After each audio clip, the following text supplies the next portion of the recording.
Bueno, muy bien. Buenas noches. Muchas gracias, María José, por la invitación a participar de este evento. La idea que me pidieron es contarles dónde nosotros vemos la utilidad de los stent valvulados en la patología que tratamos habitualmente, que es la unión esofagogástrica. Y para darles un ejemplo, me parece que lo mejor es evaluar primero cuáles son los desafíos que nos presentan las patologías de la unión esofagogástrica, donde los tumores no resecables es quizás la indicación más conocida y más habitual para los endoscopistas que por ahí no son especializados. En general ven esto de algún tumor que hay que ponerle un stent, y en la unión uno tiene limitaciones como vamos a ver luego. El otro lugar donde el stent se ha utilizado bastante es en las dehiscencias anastomóticas, y otros lugares donde es, creo que una gran eh, apuesta, porque es una patología bastante compleja de manejar, es la estenosis péptica no reversible, que por suerte se ve cada vez menos, y la estenosis actínica también a nivel de la unión.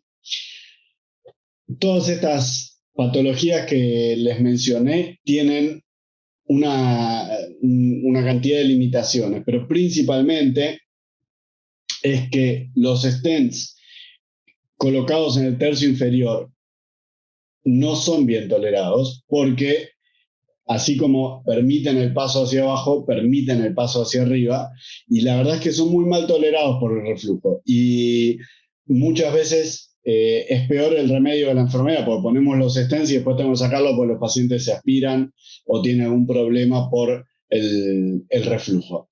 Y la otra gran limitante en las dos patologías que le mostré en rojo es que en general tienen mucosa sana, tanto la esofagitis péptica como la estenosis actínica, no tienen una mucosa granular, y eso dificulta el anclaje del stent y hace que los stents migren. Entonces son limitaciones que nos cuestan bastante a la hora de tomar decisiones. El tema de la migración es un tema difícil de resolver porque cuando las lesiones son benignas tenemos que poner stents completamente cubiertos porque si no, justamente después no se los puede retirar.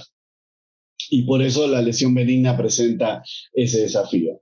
Pero la limitante de lo que es el tercio inferior por el reflujo sí se puede resolver con herramientas más nuevas como este stent autoexpandible que tiene un sistema valvular anclado en el extremo inferior del stent que permite el paso unidireccional.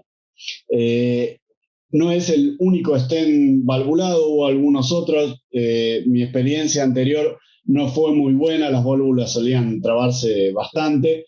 Y este stent realmente en los casos que lo hemos utilizado ha tenido una performance bastante buena de la válvula, y son completamente recubiertos o parcialmente cubiertos según la necesidad que tengamos de anclaje.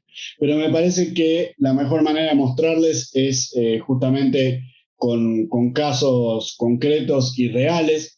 Es difícil lograr series estadísticas de esto porque, como les dije antes, son por suerte patologías poco frecuentes para utilizar, eh, pero cuando aparecen hay pocas herramientas para hacerlo. Los tumores de la unión, como les dije antes, son los más comunes y por eso tampoco voy a perder mucho tiempo en esta charla porque todos han visto poner stents en tumores del tercio inferior. Sin embargo, recalcar el tema de que en este tumor poner un stent sin válvula es contraproducente. Así que yo habitualmente si tengo esto utilizo stents valvulados. La realidad es que se utilizan poco los tumores acá, porque en general nosotros no ponemos tumores cuando el paciente va a hacer neoadjuvancia, y después la neoadjuvancia no necesitan el stent. O sea que solo lo utilizamos en pacientes que no son pasibles de tratamiento quimio-radioterápico, tratamiento quirúrgico en stents paliativos, y son poco frecuentes. Eh, la Para darles un ejemplo más práctico, les voy a mostrar esta tomografía donde se ve una dehiscencia anastomótica y todo esto que se ve acá, donde marca la flecha, es una cavidad paraanastomótica, donde hubo una fuga de contraste y se hizo una gran cavidad periesofágica, pero que está contenida en el mediastino y no está liberada en la pleura. En esos casos, nosotros utilizamos la terapia de Endovac. Nosotros vamos con el endoscopio, lavamos. Ahí ven, por ejemplo, este es el pasaje de la gastroplastia, y ahí ven la gran boca dehiscente. Acá estaría la gastroplastia, y ahí estaría esta cavidad que vimos en la tomografía. Nosotros vamos con el endoscopio, le ponemos una sonda nasogástrica para lavar, lavamos muy bien con el endoscopio y con la sonda esa dejamos aplicado el vacío. Fíjense ahí la cavidad toda contaminada. Entonces, nuestro objetivo ahí es lavar profusamente hasta sacar el paciente del cuadro clínico crítico. Esto es obviamente tratando de evitar la reoperación, que es lo que hemos logrado justamente combinando esta terapia de Endovac. Ahí ven la sonda aspirando y cómo colapsa la cavidad cuando la ponemos en modo aspiración. Entonces podemos instilar agua limpia, lavar, sacar todos los restos de fibrina y luego conectarlo al vacío constante. El problema del vacío permanente, ahí ven la sonda cómo está saliendo el líquido y colapsa esa cavidad de la fístula, dejando el pasaje a la luz natural del órgano. Nosotros dejamos el Endovac conectado permanente, como les dije, hasta que el paciente sale del cuadro clínico. Ahí hacemos una tomografía de control y vemos que la cavidad que veían antes está totalmente colapsada. ¿Sí? Antes era todo esta la cavidad, ahora es nada más que este pequeño lugar donde apenas cabe la sonda nasogástrica, y ahí ven, cuando retiramos la sonda, prácticamente la cavidad es del tamaño de la sonda. Ya le cuesta incluso al endoscopio entrar porque quedó la mucosa, la pseudo mucosa, quedó toda la capa de fibrina cubriendo el lugar donde estaba la sonda. Si nosotros dejamos ahí la sonda, es muy difícil que eso cierre porque hay algo de cuerpo extraño.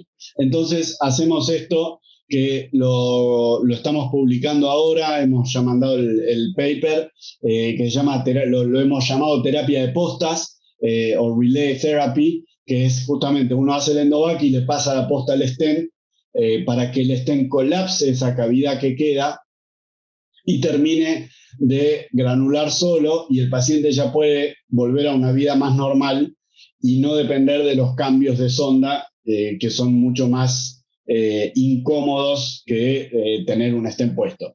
El tema es que si nosotros ponemos el stent primero, la cavidad queda contaminada y no podemos entrar a lavar esa cavidad, o tendríamos que sacar el stent cada vez que lavamos, y eso es un problema.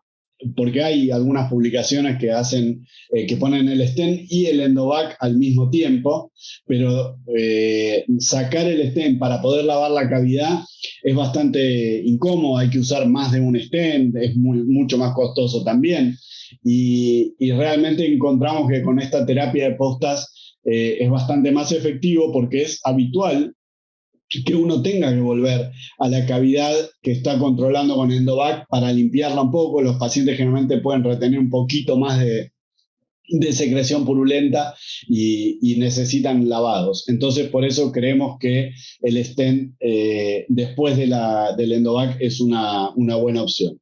Y como esto, el stent queda flotando la parte inferior en la gastroplastia, pues nosotros hacemos Ivor-Lewis generalmente, el reflujo que viene de la cavidad gástrica o biliar puede interceder en la buena cicatrización de la boca anastomótica y de la fístula. Por lo tanto, el stent valvulado ahí es una buena opción. Fíjense, una vez que sacamos el stent, ya queda como un pseudo divertículo que solito termina cerrándose y queda bien granulado.